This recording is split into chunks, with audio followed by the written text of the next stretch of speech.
पुस्तक प्रकाशन सोहळ्यामध्ये शरद पवार साहेबांनी असं म्हटलंय की PMLA आणताना एक घातक असल्याचं आपण सांगितलं होतं, मात्र तेव्हा कोणी ऐकलं नाही. राज्य गेलं आणि पहिली अटक चिदंबरम यांना झाली. त्यांचं म्हणणं हे बरोबर आहे, कारण ज्यावेळा हा PMLA ॲक्ट, खरं म्हणजे हा PMLA ॲक्ट आला कधी तर 2002 ज्यावेळेला अमेरिकेवर हल्ला झाला दहशतवाद्यांचा, आणि त्याच्यानंतर या दहशतवाद्यांचे पैसे वगैरे असतात बँकेमध्ये, ते गोठवले गेले पाहिजेत.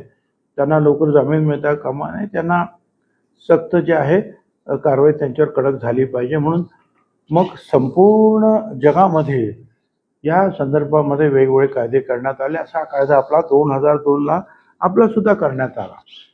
त्याच्यामध्ये जे आहे हे नार्कोटिक्स म्हणजे काय, ते तुमचं ते पावडर नशा करणारे पदार्थ असतात ते, आणि दहशतवादी, त्यांना एक कायदा होता तो ए होता.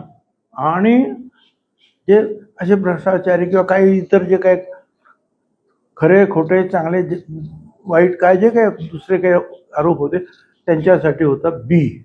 कायदा एकच, पण ए आणि बी.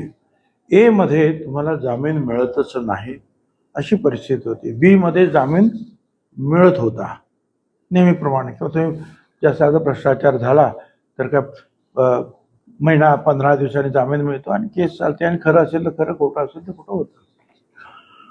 त्यावेळेला चिदंबरमने 2013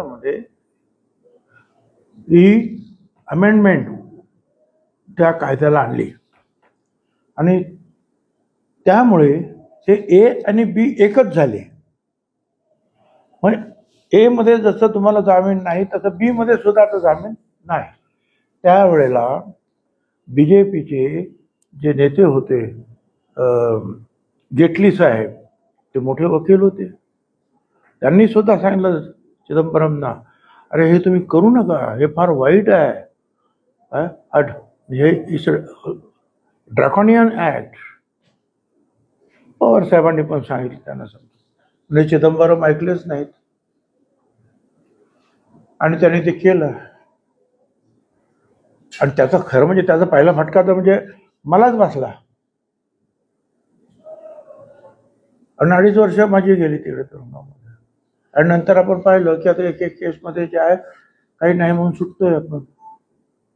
पण आयुष्यातले 2.5 वर्ष आणि किती त्रास, मानसिक त्रास हा सगळा झाला ना. ठीक आहे तुमच्या. आता त्याच्यानंतर मग चिदंबरमचा मुलगा कार्तिक त्याच्यावर आलं, त्याच्यानंतर स्वतः चिदंबरम आलं. मग चिदंबरम ह्या भिंतीवरून त्या दारावरून उड्या मारते, आणि त्या दारावरून तिकडं पाठीवर उड्या मारते आणि पळतोय. हे सगळं आम्ही पाहिलं.